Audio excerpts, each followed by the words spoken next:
Everyone welcome to Learner Bee. I am Shivani Chauhan. इस video में हम लोग देखने वाले हैं इडियम्स एंड फ्रेजेस। और अगर अभी तक आपने चैनल को सब्सक्राइब नहीं किया है तो make sure to hit the subscribe button. देखते हैं, सबसे पहले हमारा जो इडियम है वो है ऑड बॉल, अ वियर्डो और अ स्ट्रेंज पर्सन। तो ऑड बॉल आप लोग किसे कहेंगे? एक कोई वियर्डो या फिर कोई अजीब सा होगा, या मतलब जैसे ऐसा होता है ना कि कुछ 4-5 लोगों का ग्रुप है और उसमें से एक है जो अजीब अजीब सी हरकतें करता है, तो हम कहते हैं यार ये तो ऑड बॉल है, हमारे ग्रुप में अजीब सा वियर्डो सा है, अजीब सी अजीब हरकतें करता है। फिर क्लास में हो सकता है आपको कोई बच्चा लगता है तो बड़ा वियर्ड है या अजीब है।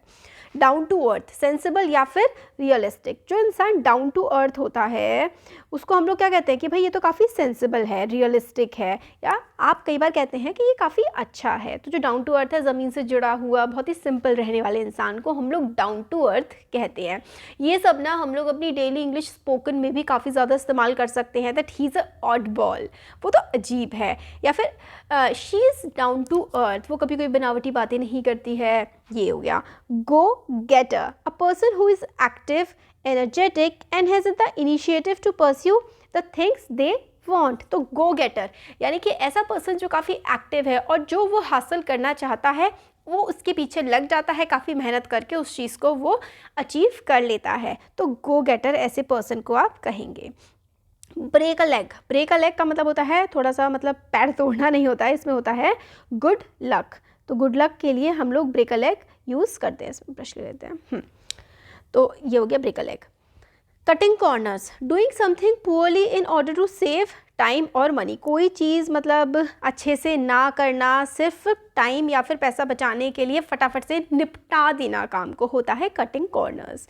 हंग in there, hung in there जैसे कि हम कहते हैं ना कि कई बार कुछ लोग कुछ अचीव नहीं कर पाते, या फिर जैसे कि एग्ज़ाम क्लियर नहीं हो पा रहा है, कोई जॉब नहीं क्लियर हो पा रही है, तो हम इस तरीके से कहते हैं या कह सकते हैं डूट हंग इन देयर, लगे रहो, गिव अप मत करो, you will achieve your aim. तो hang in there. Pull yourself together, pull yourself together यानी कि भरोसा रखो, काम हो जाओ, शांत हो जाओ। तो शांत हो जाओ एंड या फिर काम डाउन, इस तरीके से अगर आप लोगों को किसी को कहना है तो आप कहेंगे pull yourself together, try to pull yourself together. इस तरीके से शांत हो जाओ, try to pull yourself together. Red tape का मतलब होता है ऑफिशियल और ब्यूरोक्रेटिक टास्क। मतलब ऑफिशियल टास्क, ब्यूरोक्रेटिक टास्क जैसे कि ना ऐसी चीज़ों के लिए जो सरकारी काम होता है, काफ़ी धीरे धीरे होता है, तो हम कहते हैं भाई ये तो लाल फीता शाही, लाल कलर का फीता फाइल में डाल करके बंद करके डाल देते हैं और वो काम आगे नहीं बढ़ता है। तो रेड टेपिज्म उसको बोला जाता है। To be yellow, to be cowardly, coward का मतलब होता है डरपोक होना। टू बी येलो यानी कि पीले पड़ जाना, डर से कांप जाना, तो ये होता है to be yellow. To see red, to be very angry, कहते हैं ना कि ये तो टमाटर हो गया है गुस्से में, या आग बबूला हो गया है, तो उसके लिए कहते हैं कि टू सी रेड, बहुत ज़्यादा गुस्सा हो गया है। ब्लैकआउट, ब्लैकआउट यानी बेहोश जो हो जाते हैं, जैसे कि कोई कह रहा है कि मैं बेहोश हो गया था या ऐसा हो गया था, तो कहते हैं कि आई वॉज ब्लैकड आउट, कि ऐसा लग रहा था कि आसपास कुछ है ही नहीं, सब कुछ काला हो गया है, तो होता है blackout. Black and blue, describe something that is badly bruised. Badly bruised का मतलब जैसे कि पिटाई हो जाती है ना किसी की और उसको खूब सारी फिर चोट वगैरह लग गई है, नील पड़ जाते हैं, तो he is in black and blue. After the fight the brothers are in black and blue, मतलब ब्रदर्स ने आपस में लड़ाई कर ली और उसके बाद वो ब्लैक एंड ब्लू में थे और खूब एक दूसरे की इंजरी उन्होंने कर दी थी, पिटाई विटाई एक दूसरे की कर दी थी। गोल्डन अपॉर्चुनिटी का मतलब होता है the perfect chance, this job is the golden opportunity of my life, मतलब अगर ये जॉब मुझे मिल जाती है तो मेरी लाइफ के लिए बहुत अच्छा हो जाएगा, तो वो होता है गोल्डन अपॉर्चुनिटी। गोल्डन, ठीक है। Have the blues, be sad और डिप्रेस्ड। हैव द ब्लूज मतलब कुछ अच्छा टाइम नहीं चल रहा है या कुछ दिक्कतें आ रही हैं, तो उसमें आप लोग कह सकते हैं he is facing the blues, या फिर वो आजकल डिप्रेस्ड है या परेशान है। Black sheep, a person who is disgrace to a family और अ ग्रुप। तो ब्लैक शीप ऐसे इंसान को कहेंगे जो इंसान फैमिली के लिए अच्छा ना हो या उसने फैमिली के को बदनामी दिखाई हो, इस तरीके की चीज़ों के लिए ऐसे इंसान को कहेंगे ब्लू शीप है, black sheep. So far so good, things are going well so far. अगर आपसे कहे कि how your studies are going, तो आप लोग कह सकते हैं सो फार सो गुड, अभी तक तो सब ठीक ठाक ही चल रहा है। या फिर आपसे कोई कहे कि how's your hostel life, so far so good, अभी तक तो सब ठीक ठाक है ही, वहाँ पर आप इसका इस्तेमाल कर सकते हैं सो फार सो गुड। अब busybody always wants to know about other people's lives, ऐसा इंसान जो हर समय दूसरों की लाइफ के बारे में जानना चाहिए, उसको अब बिजी बडी आप कह सकते हैं।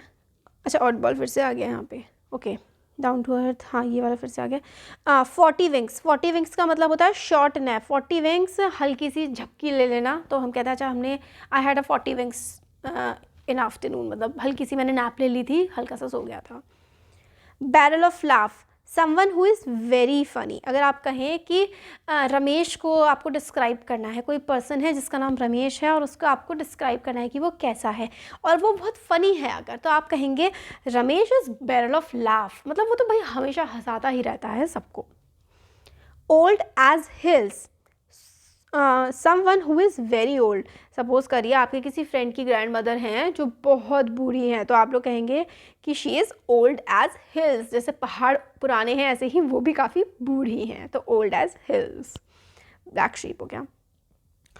Blue once a month means it is very rarely seen, once in a blue moon, या फिर इसके लिए कई बार ऐसा होता है once in a blue moon, once in a blue moon, क्योंकि ब्लू मून कभी दिखता नहीं है, तो once in a blue moon कि भाई वो तो ईद का चांद है या फिर कभी कभी ही दिखते हैं, तो once in a blue moon जो कि चीज़ बहुत ही कम होती है। Take the red eye means that a late night flight that arrives early in the morning, तो टेक द रेड आई जो मतलब लेट आना था, वो आधी रात को आना था बट वाया सुबह, इस तरह से आप। कॉट रेड हैंडेड मतलब किसी को कोई गलत काम करते हुए पकड़ लेना, means that to catch someone in the act of doing something, किसी को बेसिकली कोई गलत काम करते हुए अगर आप पकड़ लें तो आप कह सकते हैं आई कॉट हिम रेड हैंडेड, मैंने उसको सरे हाथ पकड़ा है, इस टाइप से कुछ होता है ना। हाँ। Green thumb means that to be skilled at gardening, जो गार्डनिंग काफ़ी अच्छे से करे है ना, पेड़ों की रखवाली वगैरह, उसको हम कहेंगे ही हैज़ ग्रीन थंब, ये काफ़ी अच्छे से पेड़ लगाता है, इसके लगाए हुए पेड़ चल जाते हैं, he has green thumb.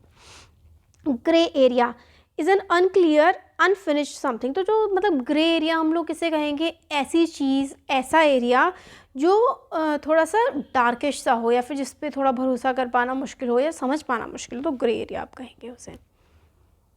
Green with envy means to be very jealous, envy का मतलब होता है जलन, तो कोई बहुत ज़्यादा किसी से अगर जल रहा हो तो हम कह सकते हैं she is green with envy because of her beauty, किसी लड़की की खूबसूरती की वजह से कोई बंदी अगर बहुत ज़्यादा जलती है तो हम उसे कहेंगे कि green with envy. With flying colours with great और total success that she passed the exam with flying colours, मतलब बहुत अच्छी परसेंटेज बच्ची की आई है, she pass the exam with flying colours, ऐसे करके बोल सकते हैं। आउट ऑफ द ब्लू मतलब जो बहुत रैंडमली दिखता है। White lie is a small lie that is said politely और avoid hurting one's feeling, white lie कहते हैं ना सफ़ेद झूठ बोल रहे हैं, ये तो बिल्कुल सरासर झूठ, मतलब ऐसे करके जो किसी की फीलिंग्स को हर्ट ना करे उसको वाइट लाई कहते हैं। Pink tickling means that very pleased with the situation, pink tickling ऐसा हल्की सी गुदगुदी सी हो रही है, तो मतलब काफ़ी अच्छा लग रहा है situation. I have butterflies in my stomach जैसे कि होते हैं ना, तो I have pink, I have the feeling of pink tickling, गुदगुदी जैसे हो रही है ऐसी अच्छी वाली। Clean bill of health report showing that a person is healthy, clean bill of health मतलब कि रिपोर्ट में आया है कि हाँ मतलब सब कुछ सही है, बढ़िया है। Fittest fiddle, fittest fiddle excellent state of health, अगर आप लोगों से कहें कि जैसे कि सपोज कि आपकी हेल्थ, आपको पहले बुखार आ गया था तो आप स्कूल नहीं आ रहे थे, तो आपकी टीचर आपसे पूछें कि how are you feeling now, तो आप लोग कह सकते हैं कि मैम और sir I am fit as a fiddle, excellent state of health है मेरी, मतलब अब मैं काफ़ी सही हूँ। या फिर कोई आपके किसी रिलेटिव के बारे में आपसे पूछे कि वो आप कैसे हैं, तो आप अगर वो बिल्कुल ठीक हैं, बिल्कुल हेल्दी हैं, तो आप कह सकते हैं they are fit as fiddle. तो आज हम लोगों ने काफ़ी सारे इडियम्स देखे, इडियम्स एंड फ्रेजेस, और ये ना मतलब काफ़ी इंपॉर्टेंट हो जाते हैं इंग्लिश स्पीकिंग के लिए भी और राइटिंग के लिए भी। कई बार हम लोग एसेज लिख रहे होते हैं तो उन आर्टिकल्स लिख रहे होते हैं, उसमें इडियम्स इस्तेमाल करते हैं, तो नॉलेज का हमारा पता लगता है। वीडियो अच्छा लगा है तो ज़रूर चैनल को सब्सक्राइब करिए और make sure to hit the like button अगर अच्छा लगता है तो, और शेयर भी करिए। Thank you.